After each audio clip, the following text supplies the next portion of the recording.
The difference of two natural numbers is 5 and the difference of their reciprocal is 1/10, find the numbers. अब देखिए यहाँ पर हमारे पास ये कहा गया है कि difference of two natural numbers, एक नेचुरल नंबर x है और एक नेचुरल नंबर y ले लेते हैं, इन दोनों का डिफरेंस कितना दे रखा है 5।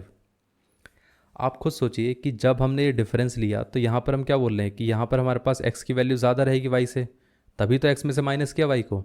इसके साथ साथ उसने कहा है कि उन दोनों के रेसिप्रोकल का डिफरेंस, जब हम रेसिप्रोकल देखेंगे तो अगर x is greater than y है तो 1/x क्या होगा, वो लेस देन 1/y रहेगा।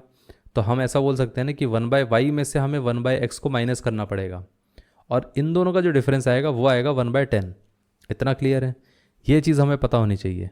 अब यहाँ से हम ऐसा बोल सकते हैं ना कि अगर हमारे पास x minus y is equal to कितना दे रखा है 5, तो यहाँ से y कितना आ जाएगा, y आ जाएगा हमारे पास x माइनस 5। इतना क्लियर है, तो y की वैल्यू हम इसमें रिप्लेस कर सकते हैं, तो ये कितना आ जाएगा 1/x माइनस 5 माइनस का 1/x इज इक्वल टू 1/10। सो अगर हम पूरे का एलसीएम लेके देखें तो वो कितना आता है, ये आ जाएगा x माइनस 5 इंटू एक्स, यहाँ से ये आ जाएगा x माइनस का ये x minus 5 is equal to कितना आ गया 1/10। इतना क्लियर है। अब यहाँ से ये आ जाएगा x minus x minus minus कितना हो गया प्लस 5, x इंटू एक्स कितना हो गया एक्स स्क्वायर, एक्स इंटू 5 कितना हो गया माइनस का 5x is equal to 1/10। x से ये कैंसिल आउट हो गया, तो 5 इंटू 10 कितना हो गया 50 और ये इससे मल्टीप्लाई होगा तो एक्स स्क्वायर माइनस का 5x। इतना क्लियर है। अब यहाँ से इस पूरे पार्ट को राइट साइड पे ले जाएंगे तो ये आ जाएगा 0, एक्स स्क्वायर माइनस का 5x माइनस का 50। अब देखिए यहाँ पर अगर हम देखें तो ये कितना आ जाता है x square minus 5x minus का 50 इज इक्वल टू 0। इसको हमें स्प्लिट करना है, इस तरीके से स्प्लिट करना है कि हमारे पास सम कितना होना चाहिए माइनस का 5 होना चाहिए और प्रोडक्ट क्या होना चाहिए, प्रोडक्ट होना चाहिए -50 इंटू 1 विच इज़ -50 होना चाहिए। अब इसको देख के पता चल रहा है कि हमारे पास एक नंबर कितना आएगा, एक आ जाएगा माइनस का 10 और एक आ जाएगा प्लस का 5, लेकिन प्रॉब्लम ये है कि इन दोनों का सम करेंगे तो कितना आएगा माइनस का 5 आएगा और हमें चाहिए भी माइनस का 5 था। अगर प्लस चाहिए होता तो ये प्लस होता, ये माइनस होता। इतना क्लियर है। तो यहाँ पर ये दोनों नंबर्स आ गए, तो ये आ जाएगा माइनस का 10x और ये कितना आ गया प्लस का 5x और ये कितना आ गया माइनस का 50 इज इक्वल टू 0 और ये कितना आ गया एक्स स्क्वायर।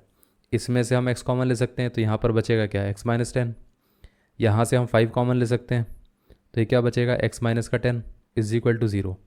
x माइनस 10 दोनों में से कॉमन ले सकते हैं तो ये आ जाएगा x माइनस 10 और यहाँ पर ये कितना आएगा, ये आएगा x और ये कितना आ जाएगा 5, तो x plus 5 is equal to 0।